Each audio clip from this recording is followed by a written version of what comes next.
목숨이 같이 날개를 치며 높이 높이 푸른 창공 나르네 위험하도 고단치 않고 걸어가도 위험치 않네. 할렐루야. 우리 앉으시면서 사모에 계신 분들과 인사 나누겠습니다. 성령님께서 오늘도 우리에게 새 힘을 주십니다. 성령님께서 오늘도 우리에게 새 힘을 주십니다. 할렐루야. 네, 오늘 본문 말씀 읽겠습니다. 오늘 본문 말씀은 시편 5편 말씀입니다. 시편 5편 말씀입니다.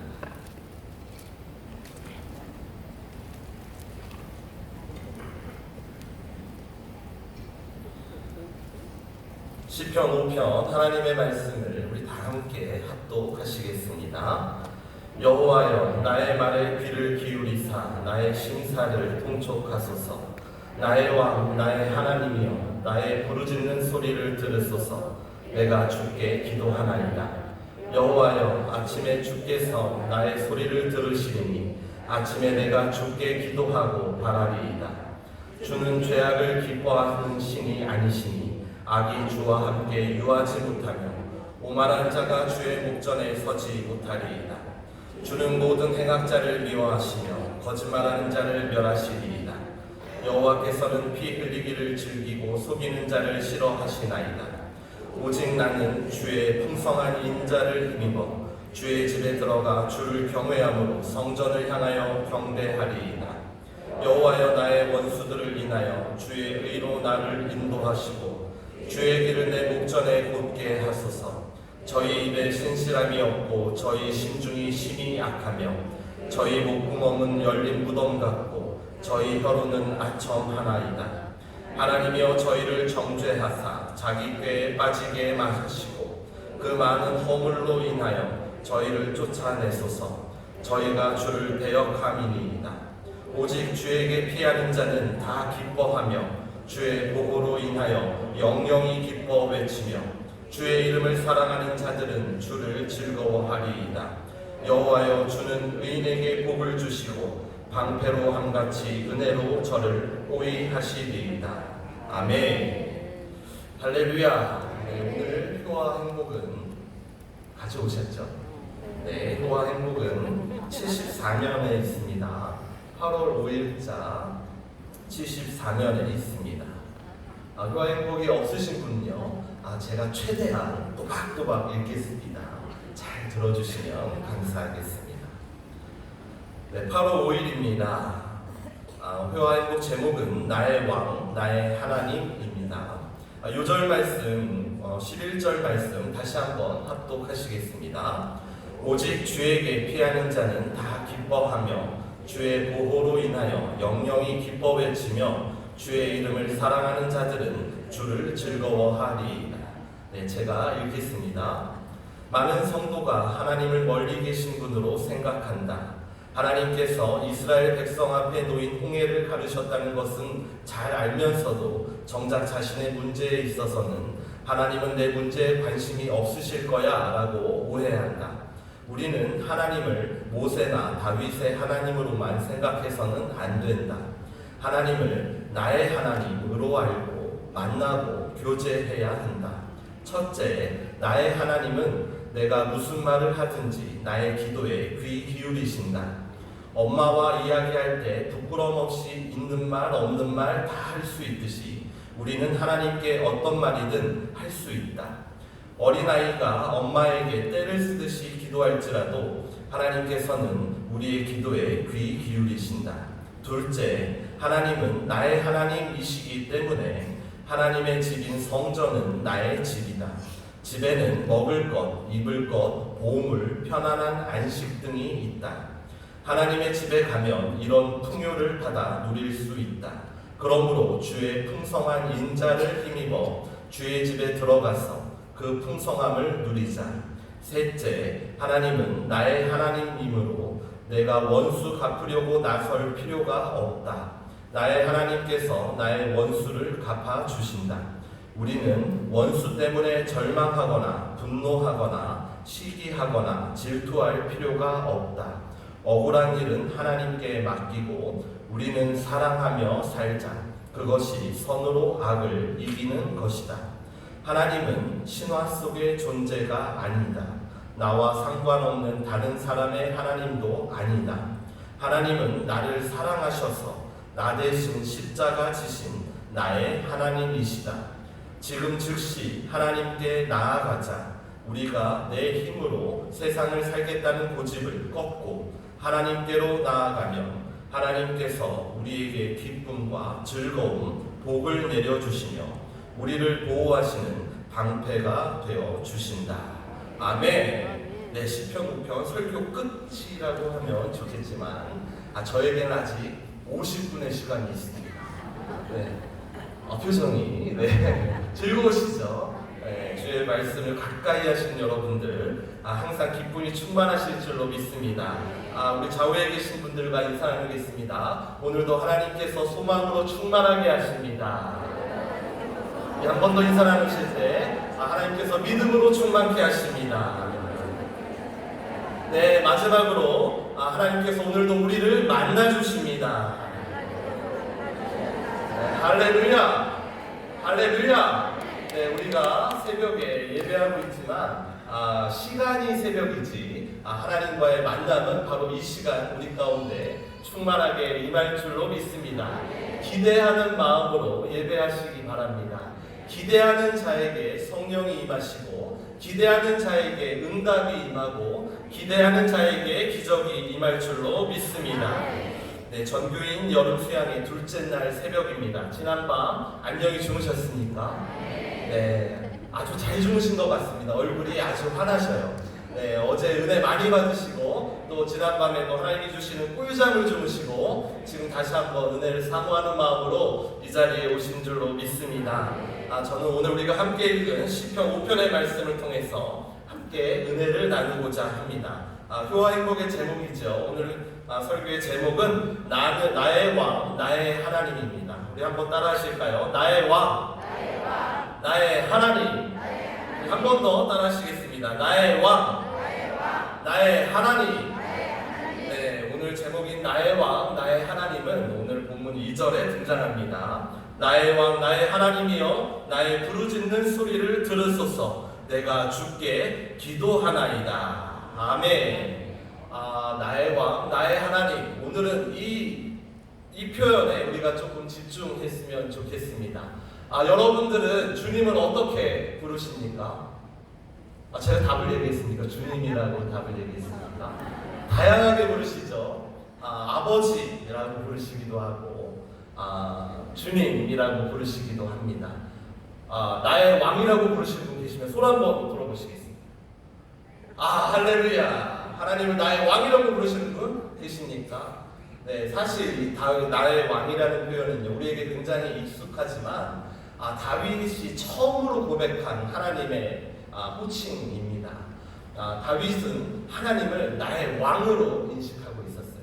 우리는 아버지라고 부를 수 있다라는 것은 예수 그리스도께서 우리를 하나님의 자녀되는 권세를 주셨기 때문에 우리가 감히 하나님을 아버지라고 부를 수 있게 되었지만 이 구약 시대만 해도 하나님을 아버지라고 부를 수가 없었습니다. 왜냐하면 하나님께서 지존자이시고 창조주이시고 우리 인간들과는 완전히 초월된 여호와 하나님이셨기 때문에 여호와라는 그 이름조차도 함부로 부를 수가 없었다라는 것이죠. 그래서 나의 주 해서 아도나이라고 부르기도 하고 전능하신 하나님 엘로힘이라고 부르기도 했었습니다.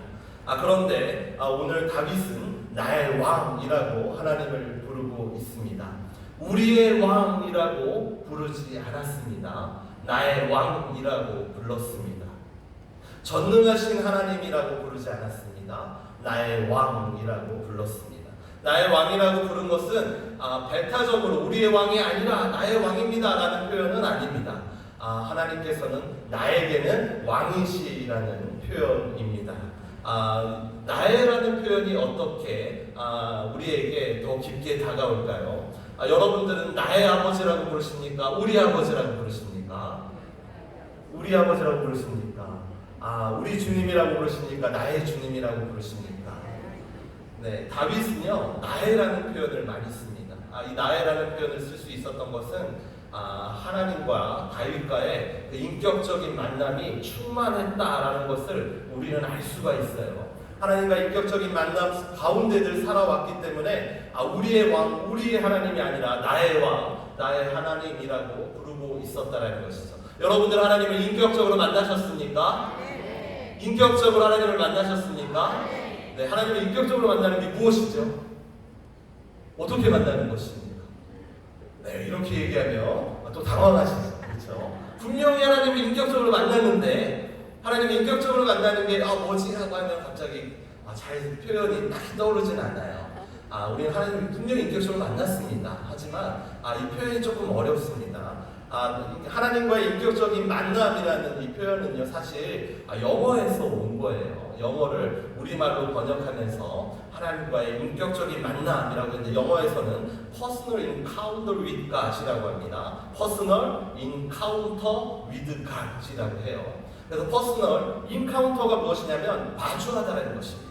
얼굴과 얼굴을 마주하는 그 만남을 의미하는 것이고요. with God, 하나님과 얼굴과 얼굴을 마주하는 만남, 하나님과의 만남인데 이 퍼스널이라는 단어가 조금 다양하게 쓰여요. 그래서 이것을 번역하기에 인격적이다 이렇게 표현했던 것 같습니다. 그런데 조금 언어의 의미와 그 분위기를 살펴본다면 하나님과의 인격적인 만남이라는 것은요 하나님과의 개별적인 만남을 의미합니다. 내가 하나님과 1대1로 만남이 있었는가라는 것이죠. 하나님께서 내 이름을 부르시고 아무개야라고 부르시고 하나님께서 아들아 딸아 부르시고 나는 주님 아버지 하면서 친밀한 교제가 있었냐라는 것이죠. 여러분은 하나님과 인격적인 만남을 가지셨습니까? 아멘, 할렐루야. 다윗은 이와 같은 인격적인 만남이 충만했던 사람입니다. 그래서 다윗에게는 나의 왕, 나의 하나님이라는 고백이 계속해서 넘쳐난다는 것입니다. 여러분 가운데도 내 아버지, 내 하나님이라는 표현이 충만하시길 예수님의 이름으로 축복합니다. 아멘. 네, 나의 왕입니다. 자, 이제 하나님을 왕이라고 부르고 있습니다. 왕은요, 왕국이 있죠. 나라가 있어야 왕이 있는 것입니다. 그렇죠? 네, 그렇습니다. 왕은요, 그 나라의 통치자이십니다. 주권자이시고 절대적인 주권을 행사하시는 분이 바로 왕이시라는 것입니다. 나라는 어떻습니까? 나라를 구성하는 사회 시간에 예전에 고등학교 때 배운 걸 생각해 보면 나라를 구성하는 3요소가 있습니다. 국민, 주권, 영토 들어보셨나요? 네, 그렇죠. 우리 인간 세상에서는 국민이 있어야 되고 영토가 있어야 되는 거예요. 하지만 나라의 핵심은 무엇이냐면 바로 주권에 있습니다. 주권이 있는 곳이 바로 나라입니다. 우리나라는 어디까지죠? 제주도에서부터 우리 휴전선까지가 우리 대한민국이죠. 휴전선을 넘어가서 여러분들이 시민에 대한 그 권리를 주장하실 수 있습니까? 없지요. 없습니다. 그래서 그곳은 우리나라가 될 수가 없는 거예요. 하지만 우리 영토 안에서는 우리의 주권이 얼마든지 그 권리가 행사될 수 있습니다. 그래서 우리나라가 되는 것이죠. 그렇다면 그 왕이신 그 하나님의 나라는 어떤 곳입니까? 왕의 주권이, 하나님의 주권이 행사되는 곳이에요. 천국이 바로 하나님의 주권이 행사되는 곳이라는 것입니다. 바리새인들이 예수님을 찾아와서 이렇게 묻습니다. 하나님의 나라가 어느 때에 임하니까? 라고 이렇게 묻죠. 그랬더니 예수님께서 하나님의 나라는 보이게 임하는 것이 아니다. 볼 수 있게 임하는 것이 아니다. 또한 여기 있다 저기 있다 할 수 없으리니 하나님의 나라는 너희 안에 있느니라 라고 말씀하셨습니다. 할렐루야. 여러분들이 하나님의 나라입니다. 아멘. 여러분들이 하나님의 나라입니다. 어떻게요? 하나님의 주권이 여러분 가운데 임하실 때 여러분들은 하나님의 나라가 되는 것입니다. 하나님의 통치하심이 여러분 가운데 임하실 때 여러분들은 하나님의 나라가 되는 것입니다. 하나님의 다스리심을 받고 사신다면 여러분들은 하나님의 나라가 되는 것입니다. 다윗은 하나님의 나라였습니다. 그래서 나의 왕이라고 하나님을 외쳤던 것이고 나의 하나님이라고 외쳤던 것입니다. 다시 한번 나의 왕, 나의 하나님이라는 고백이 여러분들 가운데 충만하시기를 예수님의 이름으로 축복합니다. 예수님의 이름으로 축복합니다. 아멘. 네, 그러면 하나님의 나라가, 하나님의 주권이 우리 삶 가운데 어떻게 임하게 될까요? 오늘은 그 부분에 대해서 우리 조금 더 자세하게 살펴보고자 합니다. 왕이신 하나님께서는요, 얼마든지 홀로 일을 행하실 수 있는 분이십니다. 그분은 전능하신 분이에요. 우리가 존재하지 않더라도 그분은 이미 하나님이시고요. 우리를 사랑하지 않으셨더라도 이미 그분은 사랑이십니다. 그리고 우리 가운데 선한 일을 행하시지만 만에 하나 선한 일을 행하시지 않더라도 하나님께서는 선하신 하나님이셔요. 우리에게 행하신 것들이 하나님의 그 본성을 좌지우지할 수 있는 분이 아니십니다. 하지만 그 우리를 초월하신 그 하나님께서 우리와 함께 일하고 싶어 하시고 일하고자 하십니다. 고린도후서 이렇게 말씀하시죠. 고린도전서입니다. 3장 9절 말씀에 우리는 하나님의 동역자들이요 너희는 하나님의 밭이요 하나님의 집이니라. 아멘. 할렐루야. 우리가 하나님의 동역자입니다. 믿으십니까? 아멘. 우리가 하나님의 동역자입니다. 이것은 굉장히 놀라운 일입니다. 굉장히 신비로운 일입니다. 하나님께서 우리와 함께 일을 행하신다는 것이에요. 이 땅 가운데 하나님의 다스리심이 있을 때 우리와 함께 하신다는 것입니다. 그 다스림을 통해서 무엇을 이루십니까? 의를 이루시죠. 그 의를 이루실 때도 우리를 통해서 우리와 함께 일하신다는 것입니다. 그래서 너희는 무엇을 입을까, 무엇을 먹을까, 무엇을 마실까 걱정하지 말라. 이는 다 이방인의 것이니 먼저 너희는 그의 나라와 의를 구하라. 그리하면 이 모든 것을 너희에게 더하시리라. 아멘. 이렇게 말씀하셨다는 것이죠. 우리가 하나님의 동역자로서 하나님의 주권이 우리 가운데 임하면 우리가 하나님의 나라가 되고요. 그 다스림의 결과로 하나님의 의가 이 땅 가운데 임하게 된다는 것이죠. 우리가 나라와 의를 구한다는 것은 바로 이것입니다. 우리가 하나님을 왕으로 부르고 그 통치하심에 순종하여서 그 다스림 가운데 살아가서 하나님의 나라가 될 때 우리 삶 가운데 하나님께서는 그 의를 펼치신다라는 것입니다. 히브리서 12장 말씀해 보니까 우리 그리스도인들의 삶을 경주에 비교했습니다. 그래서 그 앞에 놓인 경주를 인내로서 경주하며 믿음의 주에 온전케 하시는 예수를 바라보라. 이렇게 말씀하고 있죠. 우리 인생을 달리기에 표현했는데 하나님의 그 주권이, 그 다스리심이 우리 가운데 임하는 것을 좀 달리기로 비유해서 말씀드리면 좋을 것 같습니다. 달리기 할 때는 세 단계가 있습니다. 달리기 할 때 첫 번째 단계는 어떤 단계가 있습니까? 준비 단계가 있습니다.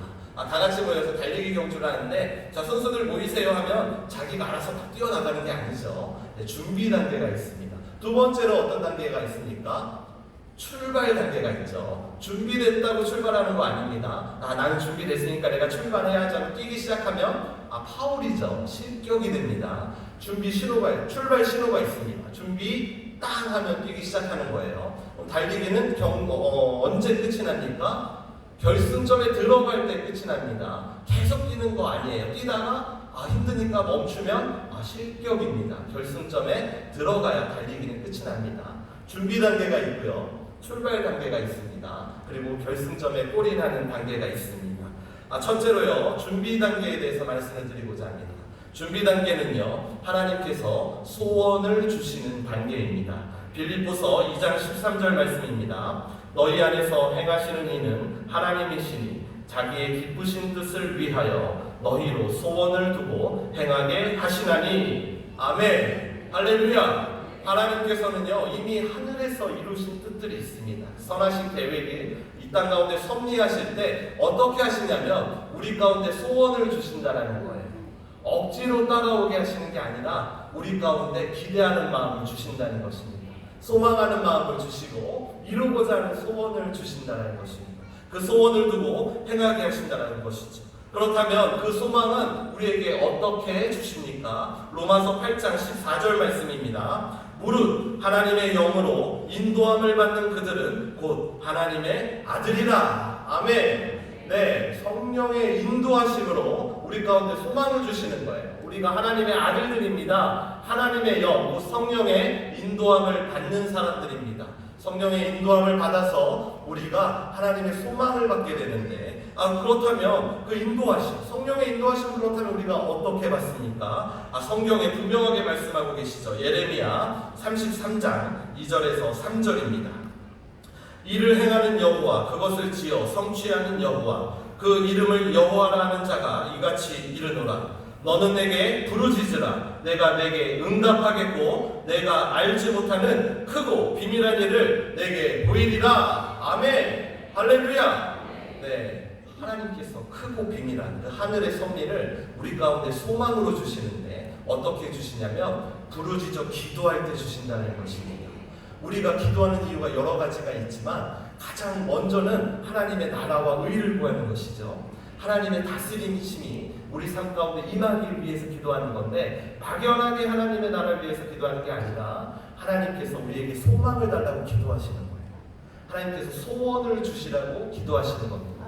달리기 할 때 준비 없이 출발하는 거 없습니다. 준비 단계가 있어야 합니다. 소망을 달라고 기도하실 때 오늘 약속의 말씀과 같이 하나님께서 분명히 우리 가운데 하나님의 그 기쁘신 뜻을 소원으로 주실 줄로 믿습니다. 아멘. 그럼에도 불구하고 하나님께서 주시는 소망이 헷갈릴 때가 너무 많아요. 그렇죠? 이게 하나님의 뜻인가? 아닌가? 정말 하나님의 뜻인가? 이렇게 우리가 정교인 수양에 와서 같이 기도할 때 하나님께 소원을 주시면 아멘하고 받죠. 그리고 버스를 타고 내려가서 집에 가서 딱 옷을 갈아입는 순간 헷갈리기 시작합니다. 이게 하나님이 주신 소망이 분명한가? 이게 내 과연 해낼 수 있을까? 하나님께서 왜 이와 같은 소망을 주셨을까? 내 마음속에 있었던 나의 욕심이 아닌가? 나의 유익을 구한 나의 탐욕이 아닌가? 이렇게 혼동되는 이유는요, 우리에게 들려오는 음성들이 성령의 음성뿐만은 아니기 때문에 그렇습니다. 그래서 우리는 그 음성을 좀 구분해서 들을 필요가 있어요. 우리에게 들려오는 소리는 보통 4가지의 소리가 있습니다. 첫 번째는 뭐가 있냐면 세상이 주는 소리입니다. 우리는 세상에 속한 사람은 아니지만 세상 가운데 살아가고 있습니다. 그러므로 여러 가지로 다변화되는 세상 가운데 수많은 정보들을 접하며 살아가는 것이죠. 그 가운데서 세상의 소리가 들려옵니다. 세속적인 가치의 소리들, 그리고 문화 현상들이 주는 소리들, 계속해서 변화해가는 정치 환경들이 주는 소리들, 이와 같은 소리들이 들리면 헷갈리기 시작하는 거예요. 두 번째로 내 자아가 주는 소리가 있습니다. 내 자신이 나에게 주는 소리가 있어요. 내 자신이 나한테 어떻게 소리를 주냐고요? 여러분, 우리 처음에 무슨 찬양 했습니까? 찬양하라 내 영혼아, 찬송하셨죠? 누구한테 하시는 소리예요? 내 영혼한테 한 소리입니다. 그렇죠. 네, 우리의 말은요, 먼저 내가 듣는 거예요. 그리고 원수 마귀가 듣습니다. 우리가 예수 이름으로 믿음의 고백을 할 때 먼저 내 영혼이 들어요. 그리고 원수 마귀가 듣고 떠나가는 것입니다. 그래서 소리 내는 게 굉장히 중요합니다. 소리는 굉장히 영적인 거예요. 왜 소리가 무슨 영적이냐? 물리적인 현상 아니냐고요? 믿음은 들음에서 난다라고 말씀하셨습니다. 무엇을 듣습니까? 소리를 듣는, 소리를. 그런데 그 소리는 예수님의 말씀을 듣는 거죠. 그렇죠? 소리는 굉장히 중요합니다. 그래서 우리가 무엇을 듣는가는 잘 분별해야 됩니다. 내 자아가 주는 소리는요, 내 지식이 주는 소리입니다. 나의 이 연약한 지혜가 주는 소리고요, 내 경험이 주는 소리입니다. 그리고 나의 어떠한 공동체에서의 역사들 있죠. 그런 환경들이 주는 소리입니다. 탐욕의 소리고요, 이기적이게 하는 소리고, 교만하게 하는 소리입니다. 세 번째 소리가 있습니다. 이 세 번째 소리는 마귀가 주는 소리입니다. 요즘 세상에 마귀가 어딨냐고요? 여러분, 마귀는요 5,000년 전부터 있었습니다. 계속 있었어요. 지금 없다고요? 아니요, 지금도 있습니다. 마귀는요, 예수님께서 말씀하시기를 도적이 오는 것은 도적질하고 죽이고 멸망시키는 것뿐이라고 했어요. 도적은요, 하나님의 뜻이, 우리 소원이 우리 가운데 소망으로 임하면 그것을 도적질하러 오게 돼 있습니다. 마귀가 안 오면 그게 더 이상한 거예요. 그렇죠? 우리 신앙생활에 마귀가 틈타지 않으면 틈탈 필요가 없어서 안 틈타는 겁니다. 여러분, 신앙생활하는데 마귀가 틈타면 이상하게 여기지 마십시오. 마귀가 틈타면 내가 신앙생활을 잘 해나가고 있구나, 이렇게 이해하시면 좋겠습니다. 하나님께서, 성령께서 우리 가운데 말씀하시면 마귀가 자꾸 다른 소리를 합니다. 헷갈리게 하는 거예요. 하나님께서 인도하시는 그 길을 못 가게 하려고 다른 길이 더 좋은 길이고 다른 길이 더 유익한 길이라고 우리에게 계속해서 이야기합니다. 세 번째 소리는 이와 같은 마귀의 소리가 있습니다. 그렇다면 네 번째 소리는 무엇입니까? 바로 성령의 소리입니다. 우리는 이 음성에, 성령의 음성에 집중해야 합니다. 하나님의 계획과 뜻을 가장 정확하게 아는 분이 바로 성령이십니다. 성령께서는, 보혜사께서는 우리 곁에 오셔서 지금도 우리에게 말씀하고 계세요. 놀랍지 않습니까, 여러분? 말씀하고 계세요. 우리가 듣지 않는 것입니다. 우리가 귀를 열셔야 돼요. 성령의 음성에 집중하셔야 합니다. 여러 가지 소리들이 막 들려옵니다. 그렇다면 우리가 어떻게 성령의 음성을 가려내서 들을 수 있겠습니까? 그 방법은요, 기도밖에 없습니다, 여러분. 기도밖에 없습니다. 기도하셔야 돼요. 자, 물결이입니다. 자, 물결이. 여기 오다 보니까 저수지들이 많던데요. 저수지에 이렇게 막 물결이 이렇게 일어요. 그런데 하늘에서 동그란 보름달이 그 저수지를 비춥니다. 그 물결에는 보름달이 어떻게 보일까요? 물결처럼 보이겠죠. 물결처럼 보입니다. 하나님의 뜻이 우리 마음에 임할 때 우리 마음에 잔물결들이 잃고 있다면 하나님의 뜻이 정확하게 우리 마음에 비춰지지가 않는 거예요. 이 물결을 가라앉히셔야 됩니다. 여러 가지 소리로 들려오는 그 소리들을 우리가 가로막고 잔잔한 상태에서 하나님의 음성을 들어야 돼요. 모든 잡념을 버리시고 마귀가 주는 소리에 귀 기울이지 마시고 세상이 주는 소리에 귀 기울이지 마시고 내 자아가 주는 소리에 귀 기울이지 마시고 하나님의 음성을 올바로 맞이하기 위해서 마음이 잔잔해져야 됩니다. 그렇다면 어떻게 그렇게 될까요? 방언으로 기도하셔야 돼요. 방언으로 기도하셔야 됩니다. 최소한 1시간 이상 기도하십시오. 그리고 나서 자신의 상태를 점검해 보세요. 절대로 물결이 이룰 수가 없습니다.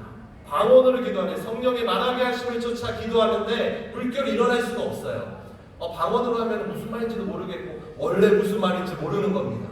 방언을 뜻을 알면서 기도하는 거 아니에요. 뜻도 모르지만 성령께서 내 입술을 주장하셔서 내는 소리를 우리는 순종하고 기도하는 것이 방언입니다.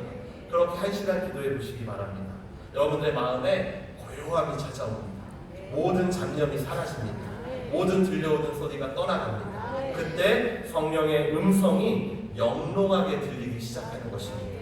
나는 방언 기도를 못하는데요. 방언을 사모하시기 바랍니다. 성령을 사모하시기 바랍니다. 반드시 주셔요. 하나님께서 성령을 통해 우리를 인도하시는데 성령을 구하는 자에게 성령을 안 주실 수가 없습니다. 마음문을 활짝 여시고 이번 수양의 기간 동안에 성령 충만을 간절히 구하시기 바랍니다. 방언의 은사를 사모하시기 바랍니다. 방언으로 기도하시기 바랍니다. 하나님의 음성을 들으시길 예수님의 이름으로 축복합니다. 첫째가 끝났는데 시간이 많이 갔네요. 네, 둘째입니다. 둘째로 출발 단계가 있습니다. 자, 이제 준비가 됐어요. 준비하면 그냥 막 뛰면 안 됩니다. 출발 신호도 없었는데 무턱대고 뛰는 게 아닙니다. 출발 단계는 바로 믿음을 주시는 단계입니다. 할렐루야! 히브리서 11장 1절 말씀에 믿음은 바라는 것들의 실상이요 라고 말씀하십니다. 바라는 것이 없는데 믿음을 주시지 않아요. 바라는 것들의 실상이기 때문에 먼저 소원을 주시고 그 소원에 대한 믿음을 주시는 것입니다. 할렐루야! 믿음이 바로 출발 신호입니다. 하나님께서 소원 주셨다고 믿음도 없이 그냥 냈다 달려버리기 시작하면 역경과 고난이 다가오면요 바로 넘어지게 돼 있어요. 일어날 수가 없습니다. 하지만 하나님께서 주시는 믿음과 확신을 가지고 출발을 하면 어떠한 시련과 역경이 다가올지라도 우리는 그것을 이겨내고 극복하고 승리할 수 있게 되는 것입니다. 믿음을 구하시는 여러분이 되시기를 예수님의 이름으로 축복합니다. 자, 그렇다면 하나님께서 믿음을 주시는데 어떻게 그 믿음을 주실까요? 마가복음 11장 말씀에 예수님께서 믿음에 대해 제자들에게 하신 말씀이 있습니다.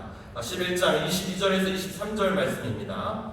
예수께서 대답하여 저희에게 이르시되 하나님을 믿으라. 내가 진실로 너희에게 이르노니 누구든지 이 산더러 들리어 바다에 던지우라 하며 그 말하는 것이 이룰 줄 믿고 마음에 의심치 아니하면 그대로 되리라. 할렐루야. 네, 여기 산 보이시나요? 바다로 던지면 그대로 된다라고 하시죠. 안 믿어지시나요? 네, 왜 안 믿어지실까요? 우리 마음에 믿음이 없죠, 그렇죠? 믿음이 없습니다. 예수님께서 산을 옮길 만한 그 믿음에 대해서 말씀하시기 전에 하신 말씀을 우리는 주목해야 됩니다. 하나님을 믿으라라고 말씀하셨습니다. 자, 그런데 이 하나님을 믿으라라는 게 조금 번역이 어색해요. 우리 원어 성경에 보면 어떻게 기록되어 있냐면 에쉐테 피스틴 데우라고 기록이 되어 있습니다. 자, 믿으라라고 하셨는데 원어 성경에 보니까 에쉐테라고 말씀합니다. 에쉐테가 무엇이냐면 가져라.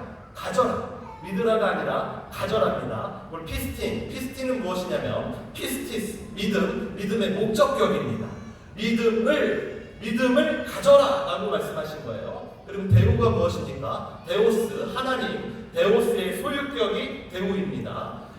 에쉐테 피스틴 데우, 이것은 무슨 뜻이냐면 하나님의 믿음을 가져라라는 뜻이에요. 하나님으로부터 오는 믿음을 가져라라는 것입니다. 믿음이 내 안에서밖에 뭉글뭉글 솟아나는 게 아니에요, 여러분. 믿음은 하나님으로부터 오는 것입니다. 너희는 그 은혜에 의하여 믿음으로 구원을 받았으니 너희로부터 난 것이 아니요 하나님의 선물이라. 할렐루야. 네, 믿음은 하나님이 주시는 거예요. 하나님으로부터 오는 믿음을 우리는 받는 겁니다. 예수님께서 하신 말씀은 하나님으로부터 오는 믿음을 가져라라고 하신 거예요. 그리하면 이 산더러 옮겨 바다로 던지라 하면 그대로 되리라라고 말씀하셨다라는 것이죠. 자, 그렇다면 하나님으로부터 오는 믿음이 무엇이냐라는 것이죠. 하나님으로부터 오는 믿음이 무엇입니까? 하나님으로부터 오는 믿음은요, 바로 이것입니다. 여기에 하나님으로부터 오는 믿음이 담겨 있습니다. 하나님의 약속이 담겨 있습니다. 하나님께서 이 땅 가운데 자기를 보이신 하나님의 계시가 담겨 있습니다. 이 성경이요, 이 텍스트 자체가 중요한 게 아니에요, 여러분.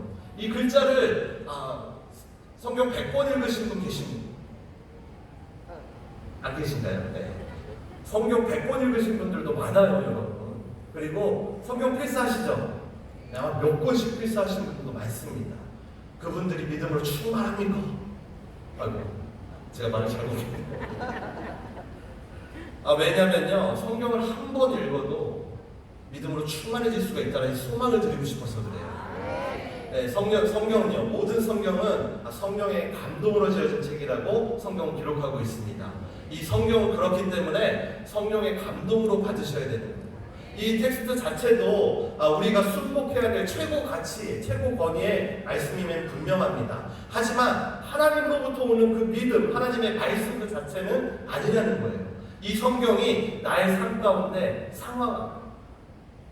적용이 돼야 된다는 것입니다.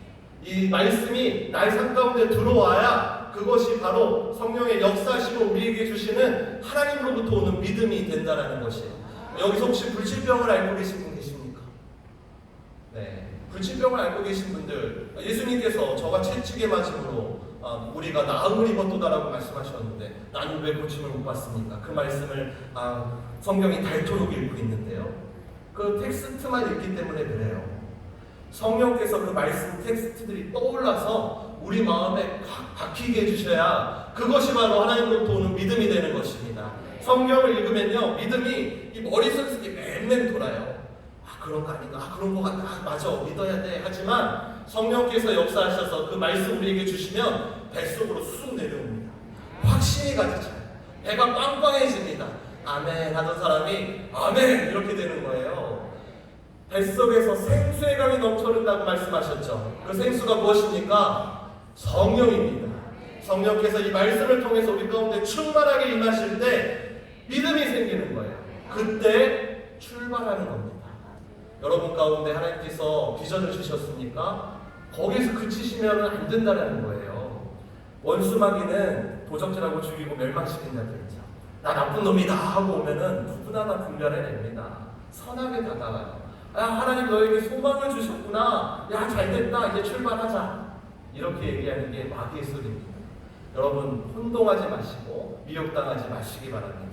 하나님께서 우리 가운데 소망을 주시고 비전을 주셨으면 이제는 믿음을 구하시기 바랍니다. 확신을 구하시기 바랍니다. 성령 충만을 받고 성경 말씀을 읽는 것과 그냥 읽는 것은 천지 차이입니다. 반드시 말씀을 읽기 전에 기도하고 성경을 보셔야 됩니다. 성령의 충만을 받고 성경을 읽으시면 이 말씀들이 동동 떠오른다니까요. 정말입니다. 마음에 확 들어온다니까요. 뱃속으로 내려갑니다. 이 믿음을 가지고 출발하시게 되시기를 예수님의 이름으로 출발하게 생각합니다. 축복합니다. 제가 시계를 보고 갑자기 마음이 급해졌어요. 40분이 돼가지고 아직 하나 더 남았는데 끝을 내야 되는데 마지막 단계가 있습니다. 자, 이 마지막 단계 결승점에 골이 나는 단계입니다. 새 일이 이루어지는 단계입니다. 하나님의 주권이 의의 열매를 맺는 단계입니다. 이 단계는 바로 예수님과의 결정적인 만남의 단계입니다. 할렐루야!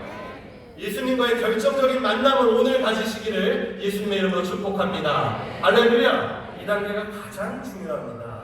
아무리 준비를 잘하고 출발신에 맞춰 출발했어도 결승적으로 가지 않고 엉뚱한 데로 뛰기 시작하면 문제가 되는 겁니다. 뛰다가 그쳐버리면 실격이에요. 결승점에 통과하셔야 바로 경주를 마칠 수가 있게 된다는 것이죠.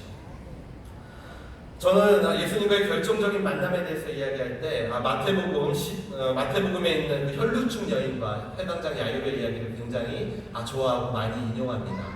혈루증을 앓던 여인이 있습니다. 12해 동안 앓았습니다. 혈루증은 무엇이냐면 하혈을 하는 겁니다. 하혈을 하는 건데 그때 당시에 그 이스라엘에서는 이건 굉장히 부정한 거였어요. 그래서 혈루증을 앓는 사람의 몸이 닿으면 그 사람도 부정해진다라고 했습니다. 그렇다면 혈루증을 앓는 여인은 그 성내에서 살 수가 있었을까요? 살 수가 없지요. 살 수가 없습니다. 자식을 낳을 수도 없어요. 가족을 이룰 수도 없습니다. 성 밖에서 외톨이처럼 지내야겠습니다. 절대 절망 가운데 살아갈 수밖에 없는 것이 바로 혈루증을 앓는 여인이었죠. 불치병입니다. 나을 수가 없어요. 의학으로 고칠 수가 없는 병이에요. 그런데 혈루증을 앓던 여인에게 한 가지 소식이 들려옵니다. 예수님께서 우리 마을에 찾아오신다는 소식이 들렸어요. 예수님께서 강화 성산 예수 마을에 찾아오신다는 소식이 우리에게 들려왔습니다. 할렐루야! 혈루증을 앓던 여인은 소망이 생겼습니다. 내가 이 병을 나을 수 있겠구나라는 소망이 생겼어요. 마음속에 성경에 보니까 그 마음에 예수님의 겉옷만 만져도 내가 낫겠노라라는 믿음이 생겼다고 합니다. 혈루증 여인은 예수님이 이 땅에 오신다, 우리 마을에 오신다는 소식을 듣고 소원이 생겼습니다. 믿음이 생겼어요. 그래서 나았습니까? 안 나았어요. 믿음으로 낫는 거 아니에요, 여러분. 혈루증 여인 믿음으로 낫지 않았습니다. 언제 나았습니까? 그 믿음으로 이제는 부정한 몸이지만 외톨이처럼 절대 절망과 낙심 가운데 있었지만 무릎을 일으켜 세우고 성 안으로 들어가서 인파를 뚫고 예수님의 겉옷을 만졌을 때 나음을 입었다는 것입니다.